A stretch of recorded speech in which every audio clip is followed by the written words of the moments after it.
प्रिय बंधुओं, देश में समस्याएं अनेक हैं। कुछ समस्याएं हमारे जीवन से सीधे जुड़ी हुई होती हैं और कुछ प्रत्यक्ष तो नहीं जुड़ी होती हैं, लेकिन अप्रत्यक्ष उनका भी बड़ा प्रभाव होता है। रोटी, कपड़ा, मकान, बिजली, पानी, सड़क, ये ऐसी समस्याएं हैं जो सीधे हमारे जीवन से जुड़ी हुई हैं। इसलिए हम इनके बारे में ज़्यादा चिंतित रहते हैं। लेकिन ये समस्याएं हमारे जीवन में आती क्यों हैं, इसके बारे में हम कम विचार करते हैं और इसीलिए हमको समझ में नहीं आता है कि ये समस्याएं हमारे जीवन में क्यों आ गई। असल में हमारे द्वारा प्रत्यक्ष अप्रत्यक्ष किसी भी रूप में अगर कोई पाप या दोष होता है तो उसका परिणाम भी हमको इसी रूप में भोगना पड़ता है। संसाधनों की हमारे सामने कमी हो जाती है। ऐसी ही एक घटना जो अपने देश में निरंतर हो रही है वह है गौ माता की हत्या। गौ हत्या का जो पाप हमको आपको लग रहा है वो इसीलिए हमें दुखी बना रहा है। हम जब चुनाव होता है तो बड़े उत्साह के साथ किसी न किसी नेता को अपना वोट देते हैं और देखिए गजब की बात, हमारा ही वोट लेकर के हमारे ही हृदय का, आस्था का केंद्र रहने वाली हमारी गौ माता को कहीं न कहीं ये सरकारें ही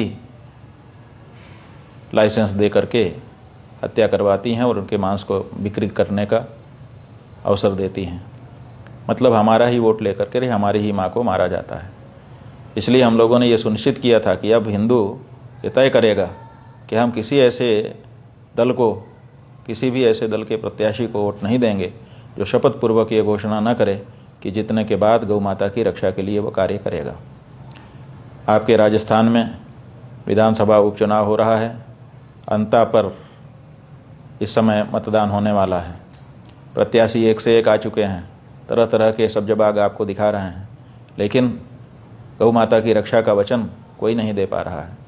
इसका मतलब है कि वो चाहते हैं कि जैसे 78 वर्षों से, आज़ादी के बाद से अभी तक गौ माता की हत्या होती आई वैसे होती रहे।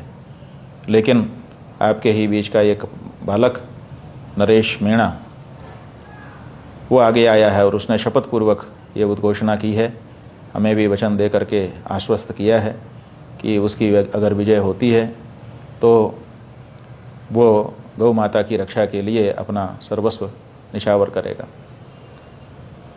हमने गौ माता की रक्षा के लिए नरोत्तम पारीक जी नाम के एक सज्जन को वहाँ पर गौ माता की रक्षा के लिए नामांकन करवाया था।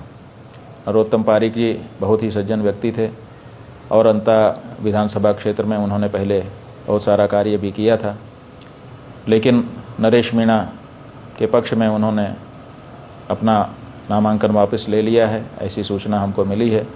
और वे भी चाहते हैं कि नरेश मीणा को समर्थन दिया जाए, जिससे नरेश मीणा विजयी होकर के राजस्थान की विधानसभा में गौ माता की रक्षा का वातावरण निर्मित करें। तो अंता क्षेत्र की समस्त मतदाता जनता से हमारा अनुरोध है कि नरेश मीणा को गौ माता की रक्षा के लिए वोट प्रदान करें। बिजली के लिए, पानी के लिए, सड़क के लिए, जाने किन किन मुद्दों के लिए आपने कितनी बार वोट किया है। एक बार गौ माता की रक्षा के लिए अंता विधानसभा क्षेत्र के लोग हमको गौ माता के लिए अगर वोट करेंगे तो निश्चित रूप से एक बहुत बड़ा संदेश पूरे राजस्थान में जाएगा, पूरे देश में जाएगा। और गौ माता की रक्षा के लिए सरकारें जो अभी बिल्कुल उपेक्षा का भाव रखती हैं वो विचार करने के लिए मजबूर हो जाएंगी। इनका जो चुनाव चिन्ह है वो गन्ना और किसान बताया गया है। गन्ना किसान के चिन्ह पर बटन दबा करके नरेश मीणा जी को गौ माता की रक्षा के लिए आप लोग विजयी बनाएं, ऐसा हमारा अभिप्राय है। कितना आप स्वीकार करते हैं ये तो समय बताएगा, लेकिन हम बहुत ही हृदय से गहरा अनुरोध आपसे कर रहे हैं कि आप ये संदेश पूरे देश को अंता से प्रदान करिए। आपका दिया गया वोट केवल अंता में प्रभाव नहीं डालेगा, पूरे राजस्थान में और पूरे देश में संदेश भेजेगा कि गौ माता बहुत महत्वपूर्ण है और इनके लिए पार्टियों को विचार करना चाहिए। इसलिए अंता के एक एक मतदाता को गौ माता के लिए, पार्टियों की बात छोड़िए, गौ माता की रक्षा के लिए वोट करिए। यही हमारा कहना है। नारायण।